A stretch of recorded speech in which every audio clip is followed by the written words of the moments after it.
good to see you guys as we continue on this message series, Impact 2022, what we believe God's calling us to individually and collectively as a church. And today we're going to be talking about our marketplace, our workplace, our day-to-day environment, and who we are to be for Jesus in our day-to-day, in our marketplace. You know, we've all dealt with this question, what do I want to be when I grow up? Some of us in our 40s, 50s, and 60s may still be asking that question, what do I want to be when I grow up? You know, we live in a world where I think there's so much pressure trying to answer that question. When I was a kid, I went through a series of different things that I wanted to be when I grew up. When I was in junior high, I wanted to be a police officer. And the reason I wanted to be a police officer was because I sat in the classroom. I remember looking out the window, and I would see the cop cars drive by, and I thought, I want that job because I don't want to be sitting in an office or one classroom for the rest of my life. I want to be driving around. And so I wanted to be a police officer. Then that didn't happen. And then as I got into sports, I was like, I want to be I want to be a professional football player. And I quickly learned that God did not bless me with the physical skills or traits to be a professional football player. So that quickly was forgotten about. And then I decided I want to be in a rock band. And I started to learn how to play the guitar and the bass guitar, and I realized I'm not that good. And I'm not going to be a part of a rock band unless we just really distort everything and we just make a lot of loud noise.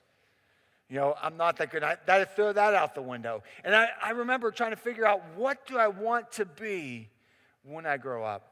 And we all deal with that question. And like I said, I think the world puts so much pressure on that question. There's so much pressure on us, especially when we're younger and we're going through high school and we have to figure out where we're going to go to college, and even in college and maybe even in our young adult years. There's just so much pressure on what are you going to be when you grow up, because I think in many ways we find our worth. The world calls us or pushes us to find our worth in what we do or what we achieve or what we produce. And it's like, I'm just not good enough if I'm not doing or being or achieving or producing what the world says I should be producing or achieving or doing. And it's like we equate our worth with that. And then there's this big struggle in our lives. I think we've all dealt with it at some level, that we try to find our worth based upon what we produce. And our worth is not based upon what we produce. Our worth is not based upon what you do, but yet there's this struggle in our heart to figure this out. And I'm here to ask, what if our worth is not in choosing to do or what we produce, but in choosing to simply be? Let me explain that a little bit more. Because there's a difference between living a life, finding our worth in what we do and produce, versus finding our worth in simply being. You see, this is an internal struggle that I think we all have, which we equate with our purpose, in the fact that we're called to simply be in Him, in Christ. And through Him, we find our worth, which opens up the doors to opportunities, which we'll be talking about today. Yet so often, because we don't find our worth being in Him, we find our worth in what I do or produce. We find ourselves disappointed, frustrated, and usually disheartened in I'm not good enough, and we devalue ourselves. Why? Because maybe I'm not producing like that person. I'm not doing that. I'm not in the top 1%, or I'm not over here. And we just think I'm not good enough because we put our worth in what the world standards are rather than simply being. And then we equate this all with God's will. You know, we try to make it all biblical. Well, I'm trying to figure out what God's will is for my life. Well, where do I belong? What does He want with me? And we struggle with that, and we lose sight on the reality that God's will for your life is to be in Him. You see, God's will for your life is to know Him, to follow Him, and to walk with Him. Everything else, He takes care of. He opens up those doors of opportunities. His will for your life is to know and follow Him. When you read the Bible from Genesis to Revelation, that is the heartbeat of God. And when the world pulls us away, trying to say your worth is based upon what you do or what you produce, Satan twists that into thinking my value's in this stuff. And then before you know it, we devalue ourselves rather than seeing who we are in him.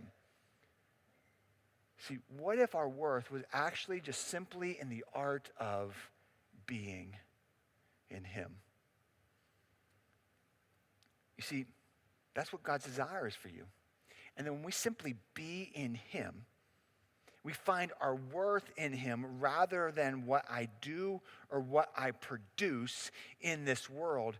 And then all of a sudden, he begins to open up the doors of opportunities. We think, well, if I don't do this, if I don't produce this, I can't open up the doors of opportunities for myself to get ahead in this world. When God says, listen, just be in me, and I will open up the opportunities because I have great plans for you. You see, our worth is found in the balance of knowing and living in who God created you to be. That's where our worth and our value is found. Your value is not in what you do or what you produce or what job status you have. That's not your worth. Your worth is found in the God who created you. And he is the one who opens up the doors for opportunities in your life and in your world. We were created to be in him. And in him we find our worth and our value. And in him we realize our moments of opportunity every single day. You see, in your marketplace, in your workplace, in the mundane and ordinary of your day-to-day are opportunity after opportunities that God is opening up and revealing for you that so often, because we're not connected with him, we miss out on that. We find hope. We try to find hope in what we do rather than who he is. You know, this is what the Bible's message has been out from the beginning of time, from the beginning of Genesis all the way through Revelation. Look what's written in Psalm 130, verse 5. I wait for the Lord. My whole being waits, and in his word I put my hope. And in Psalm 46, verse 10, he says, be still and know that I am God. I will be exalted among the nations. I will be exalted in the earth. What the psalmists are saying and revealing is the heartbeat of God is this. You will find your worth, your value, who you are meant to be, the will of God's will in your life if you just simply be in him and let him open up the doors. Yet because we live in a world that's all about what you produce and what you do and what we think we should be, we try so hard to open up the doors for ourselves. And I don't know about you, but when I've tried to do that, the opportunities aren't what I always thought they would be or to become. See, in our life, in our marketplace, we have these moments of opportunities. I talked about this more at length the past couple of weeks, and let me just re-highlight that as we build the foundation for today. You know, the Apostle Paul talked about in life, we are to make the most of every opportunity. You see, the element of time, when the Bible talks about time, it's not like the tick-tock of the clock that you have in your house that you're like, oh no, it's 4 o'clock, we got to go. No, when the Bible talks about time, every minute, every second is a moment of opportunity that you will never get back. And every moment of opportunity that you have, there's something for us to be or to do, or to become. And so we need to think about every moment of opportunity that we have. What are we doing with it? What are we being in that moment? Because it matters. You only have so many moments of opportunity. And you see, too often, I think we use the excuse that I'm not good enough. I'm not worthy enough. I'm not valuable enough. Or I don't have this role in my company. You know, I'm not a CEO, or I'm not the top executive, or I'm not this person or that person. And we devalue ourselves and we think like, I can't make a difference. When in reality, God uses the ordinary, the mundane, and the everyday people in moments of opportunity to make a difference. Whether you are the CEO of a multi-billion-dollar company, or you're mopping floors, or you're driving a bus, or you're flipping burgers, you are a valuable person that has worth and has kingdom opportunities every single day. Every single day. And the question is, in our marketplace, Whatever that marketplace is for you, what are you doing with it? How are you seizing the opportunities that God's giving to you? Where are you finding your worth? To realize our worth and opportunities is just to simply be still, slow down, know that he is God, and to walk into that moment and just say, God, I'm giving this day, this time I sit at this cubicle, when I drive this bus, when I mop this floor, I'm giving this moment to you. Reveal your opportunities. And today we're going to be focusing on those opportunities because I believe God uses people in all work environments to accomplish great things in his will. I truly believe that. Whatever your marketplace is, I believe God wants to use you in that environment to do something extraordinary. To do something extraordinary. He uses the everyday and the ordinary. This truth is revealed in the Old Testament in the story of Esther. Maybe you've read the story before. Maybe you're not too familiar with the story. I encourage you this week to go into the Old Testament and read Esther's story. It is fascinating how God used her for something extraordinary. She was just an ordinary person going through the ordinary day of her life that God used for extraordinary purposes. And he wants to use you in the same way.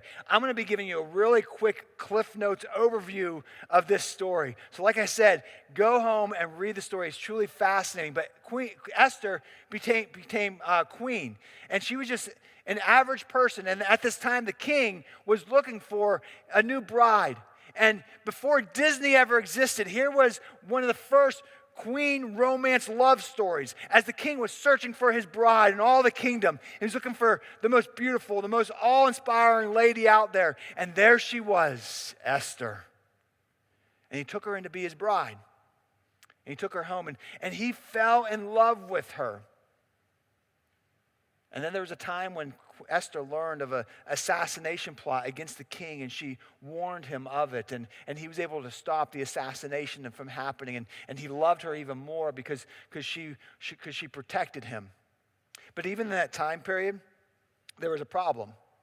You see, by law, Esther was not permitted to ever be in the king's presence. Even if she was the queen, she was never allowed in his presence unless he invited her into there. And if she came into the throne room, into his presence, he would have to lift up his scepter to her, his hand to her. And if he did that, then it was like, you are allowed here. Kind of different day and age, isn't it? But if she walked into his presence, and he did not do that, and he did not allow her in, she was possibly to be punished by death. And so there was a problem. You see, the king's top aide, Hamar, hated her people, Esther's people, the Israelites. He hated her companion, Mordecai, and he wanted them dead. He tried to get them all to bow down to him. He was ruthless and evil to the people. And then when Mordecai would not bow down to Haman, then Hamar planned to kill Mordecai. And Mordecai came to Esther pleading with her, can you please do something to stop him? You have the opportunity. You are the only person that has the opportunity. But Esther knew, I can't. I am scared. I'm not worthy. I'm just a person who walks around the kingdom. I can't go into his presence. I'm not allowed in his presence. Don't you understand the law? And then in the uncertainty of her role, the uncertainty of her worth, Mordecai said this, Esther 4:14, for if you remain silent at this time, relief and deliverance for the Jews will arise from another place, but you and your father's family will perish. And who knows but that you have come to your royal position for such a time as this. My friends, Esther was just an ordinary person. She asked all the Mordecai and all the Israelite people to take a few days to pray and to fast. I'll do it, but I'm scared to death. I don't think I can really accomplish this. I don't think I'm worthy enough. We just pray and fast. And then the time came after they're done praying and fasting, when she knew the time was right. I'm going to walk into his presence. And he's going to either lift that scepter up, and welcome me, or I'm going to die. And I can imagine her heart was beating. And she was just overwhelmed with, is this the right thing? Am I really supposed to be in this moment? God, why did you choose me? I just want to be walking out in the yard right now. I don't want to be here. I can imagine all those thoughts going through her mind as she grabbed the handle on that door. And as she opened the door and she walked in, the king looked up to her. And when he saw her, his arm raised up and he welcomed her in. God was in that moment. You see, because she found her worth by being in him, not by what she does, God opened up an opportunity. And she never knew that maybe I was just born for such a time as this. You know, God often uses the unlikely of people, the timid, the weak, the imperfectly courageous people to do extraordinary things. And maybe you're sitting here today and you're like, Bill, I'm frustrated with my job. I don't like where I'm at. I don't know why I'm here. I don't know really where I belong. But maybe you're here. Maybe you're there for such a time as this. You know, there's no mistake that you're in this moment.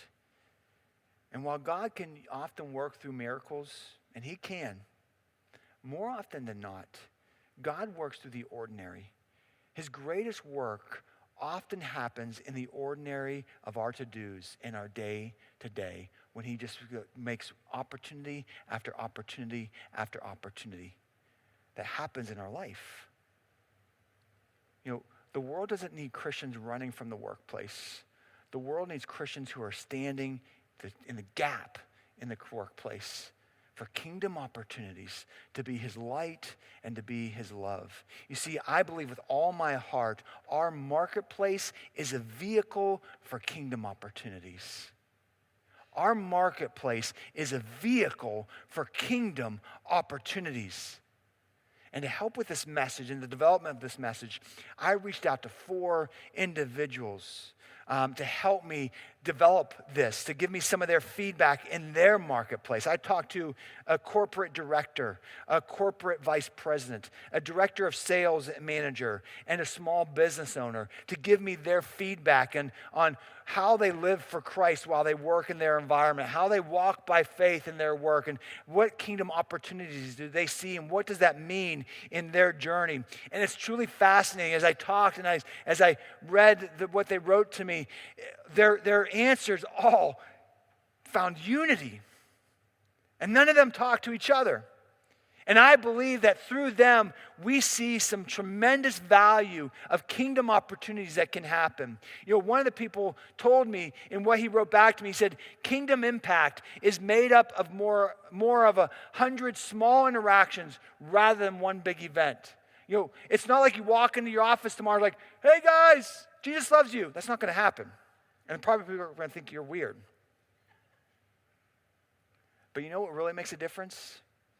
It's hundreds of opportunities, hundreds of interactions over and over again, day by day of kingdom opportunities. And here's the problem I think we face. It's the battle in our heart. Because when we think our worth is found in what we do, what we produce, or what we accomplish, then it kind of puts a war in our heart based upon my faith and my production. And sometimes, because of that, we think being popular or doing whatever we can to move ahead in our work, we throw away our faith.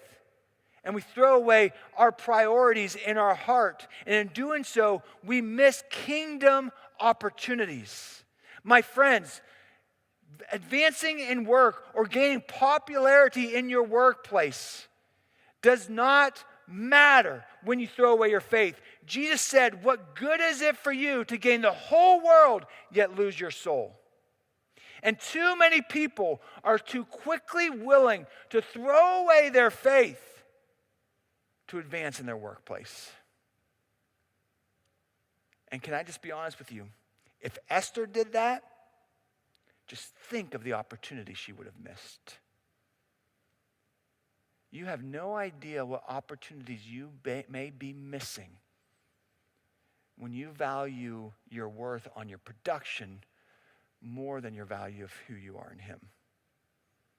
He will always, always open up doors of opportunity for you, ones that you don't even understand or realize in this moment. We need to be willing as followers of Christ to make some of the unpopular choices. You know why? Because kingdom opportunities are often found in the road less traveled. That's what happened for Esther.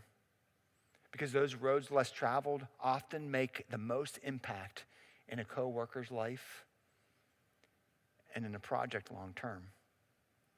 Don't do what's popular. Follow Christ.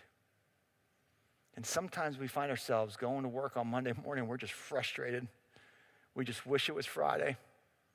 We don't want to be where we're at. But maybe walk in tomorrow thinking, maybe I was here. Maybe I'm here for a time such as this.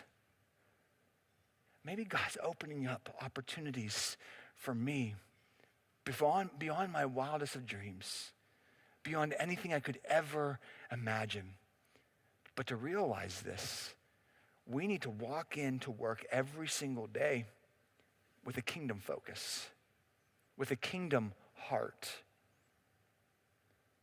And I believe that if you do that, you will see God begin to open up doors of opportunities, not just for you. I believe he will bless you professionally if you follow him. But even more so, even more importantly, you will be a blessing and you will open up doors of opportunities in other people's lives that you could never imagine that have an eternal impact. And my friends, to me, that matters more than any professional advancement. It really does. So in the time we have left and some of the wisdom I got from the people I talked to in the development of this message, I want to highlight some really important keys to building a foundation of kingdom opportunities in your marketplace. And I believe that if we have a kingdom focus and we follow these foundational principles in our walk, every day we walk into our marketplace, you will see kingdom opportunities open up professionally and relationally. The first is this: be a person of integrity.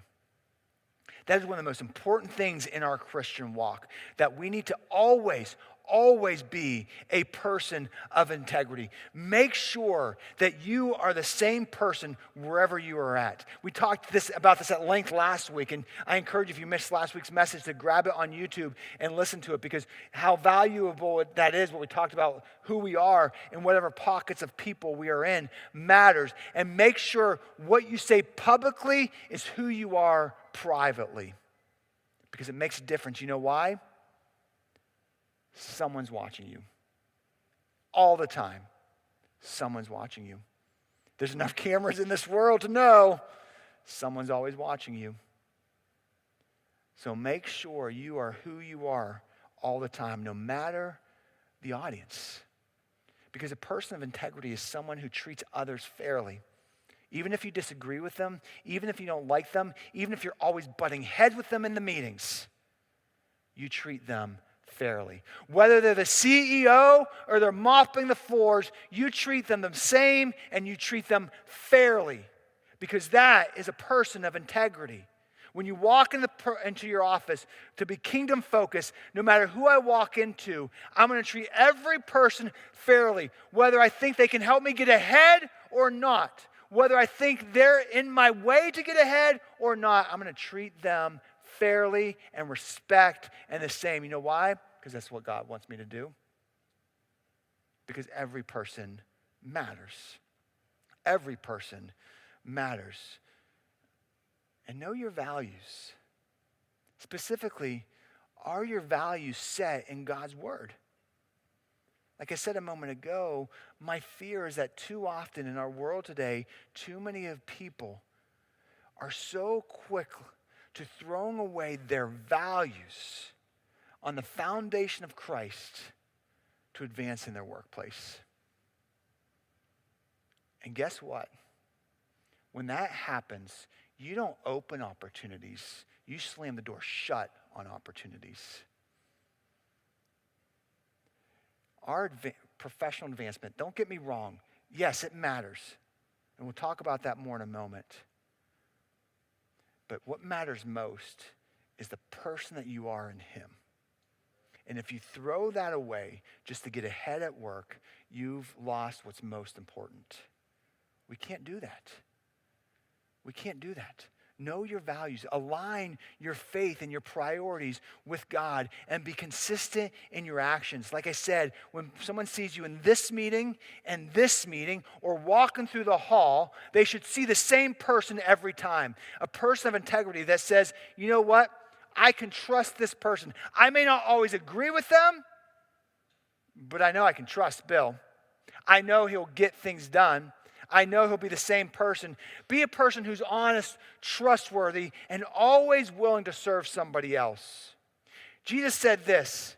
He said, let your yes be yes and your no be no. This is a person of integrity, a person who walks the walks and who says, when I mess up, I'll own up to it. I'll be willing to say, you know what? That was me. I'm the one who failed in that project. I'm the one who forgot to call them back. I'm the one who whatever. Own up to your mistakes. You will gain respect by being honest with that. And Jesus said, let your yes be yes and your no be no. I think so often we lose our integrity in the workplace and in our world because we don't follow this basic principle that Jesus gives to us. You know what happens? We want to please everybody. We want to look really good in the office. And so we just say yes to everything. And then before we know it, we get the reputation that don't ask that person to do the job because they're never going to get it done. I can't trust them. They might say, yes, they'll do it, but they're not really going to do it. You might know some of those people in the office place. And if you're honest, maybe you're one of those people. And usually the root cause of that is we say yes to everything. But hear me out. Every time you say yes to something, you say no to something else. And every time in the workplace or in life in general, when someone asks us to do something, we should always, always take a step back and evaluate, when I say yes to this, who or what am I saying no to?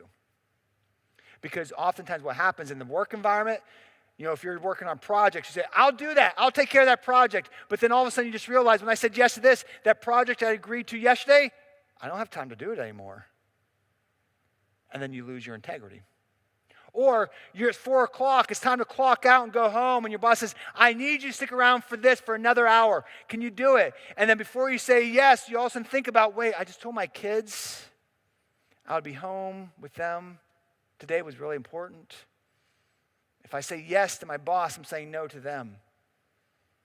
Every avenue of life, when you're asked to say yes to something, take a step back and realize, who am I saying no to?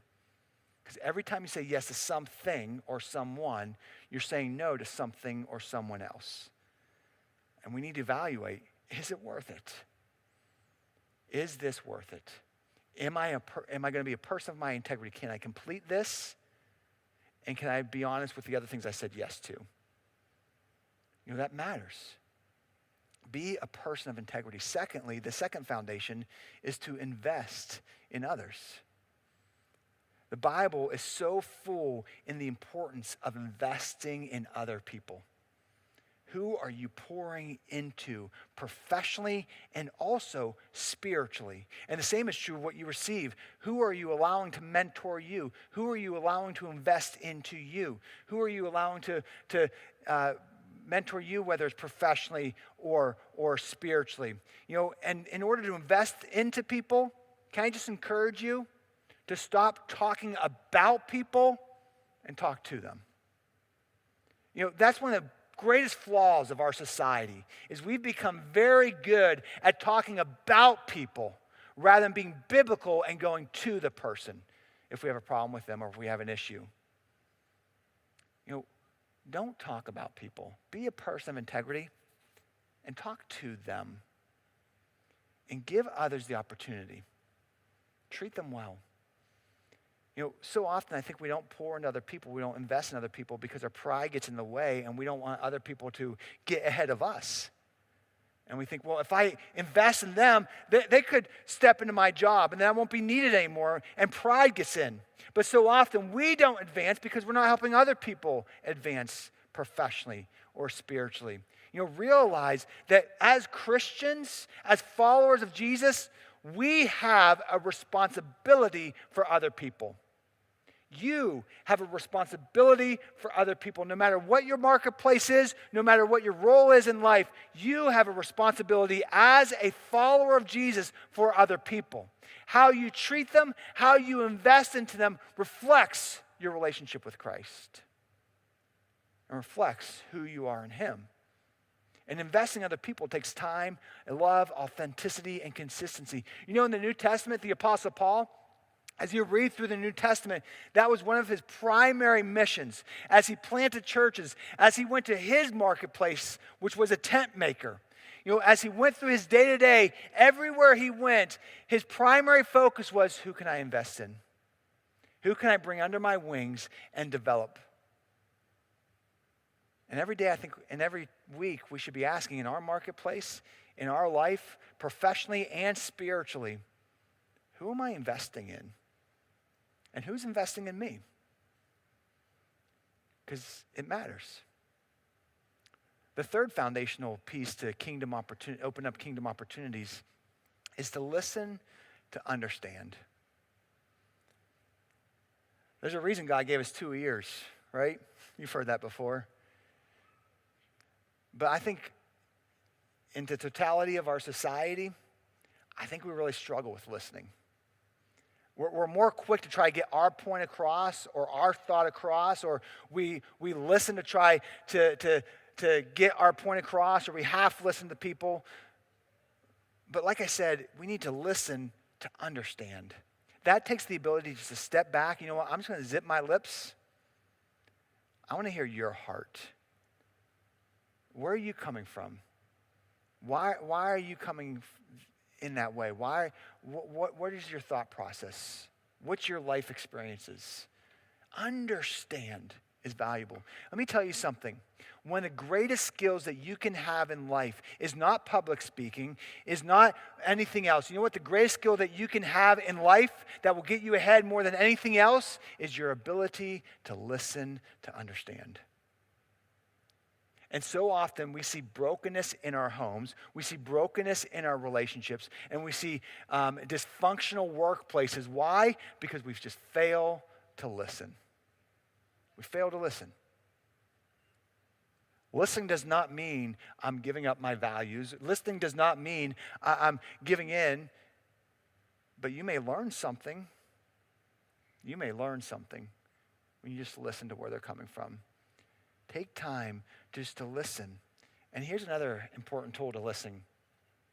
Don't be that person in your office whose own opinion is the only one that matters. Don't be that person. It will never get you ahead. The fourth foundational piece to kingdom opportunities is to serve with excellence. We are called to be servants of Christ in everything that we do. And so when you walk into your workplace, whatever that workplace is, walk in with the kingdom focus and the heart attitude that I exist in this moment to serve. I don't walk into work thinking that this person serves me. I don't care if I'm the boss. I don't walk into the place for that place to serve me. I walk into that environment asking, who can I serve? Who am I called to serve in this moment? Because that's what we're called to be as followers of Christ. In every moment, we need to serve excellence. What does that mean? Well, if I have a boss, you know what? I'm going to serve my boss. I'm going to do everything I can to make my boss's life and job easier because I serve them because I'm serving Christ. Whenever I kind of walk into whatever the environment is, it may be someone who's underneath me in the workplace. Well, how am I serving them to help them get along in their day-to-day? I am called to serve and to serve with excellence. Excellence is the key word. Don't ever be fine with good enough. Don't be fine with good enough. Serve with excellence. And too many times we allow what is good to stand in the way of the opportunities of what could be great. Don't ever be satisfied, well, I did good enough. No, if you serve with excellence, doesn't mean perfection. But in everything I do it in a way that, I'm doing this for Jesus. And so how I serve my boss, how I serve the employees, how I function on this project, I'm going to give it my best. And that goes back to the yes, yes, and no, no thing that Jesus said. If I can't serve with excellence, if I can't give it my best, then I should have never said yes in the first place. See how it all kind of goes together? But if I said yes, that I'm going to do this, then by golly, I'm serving Jesus in this moment, and I'm going to give it my best. I'm not going to be satisfied with good enough. In all that I do, because I want to honor him. I want to read you with what one of the guys I interviewed said, because it's just so good. I don't want to try to put it into my own words. Let me just tell you straight from their mouth. Sometimes you're the center of attention, and sometimes you're in the ditch clearing a path.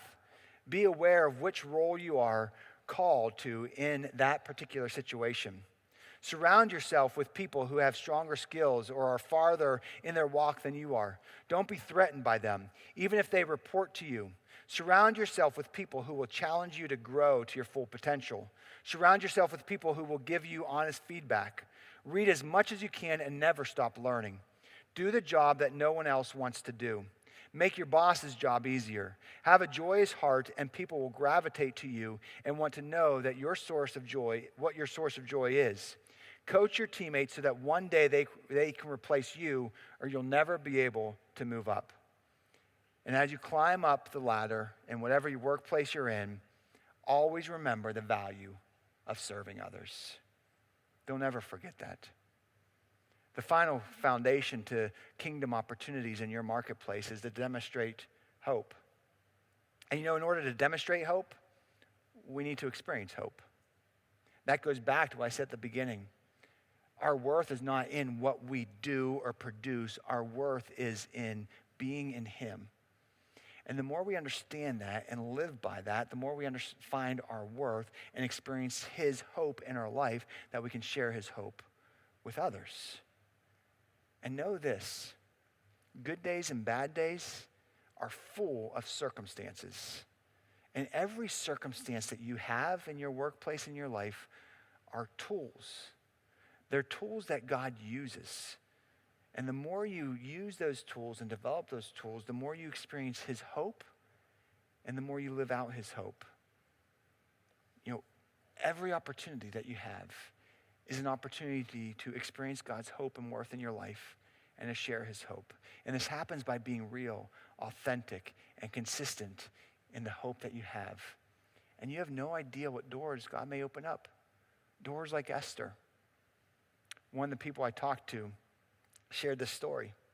They said they were surprised that they just tried to live by their values and by their faith in everything that they did. They served with excellence. They lived by integrity and tried to be that same person, consistent in every journey they had. And they were absolutely surprised when they had the CEO of a multi-billion-dollar company who stopped them and asked them, "Tell me about your faith. Tell me why you are the way you are. Tell me more about your story." Only God can do that. Only God can do what God did for Esther. Only God can open up those doors. See, you have no idea the kingdom opportunities that God wants to open up in your life, whether it's professionally or spiritually. If you just find your worth as simply being in him rather than trying to be something the world tells you to be. And by living by the foundation of a person of integrity, a person who listens to understand, a person who lives in a way that strives to invest in others, to build them up and to pour into them, a person who serves with excellence and who strives to experience and demonstrate hope. When you live by those foundational qualities in your marketplace, you will be amazed at the doors that God opens up.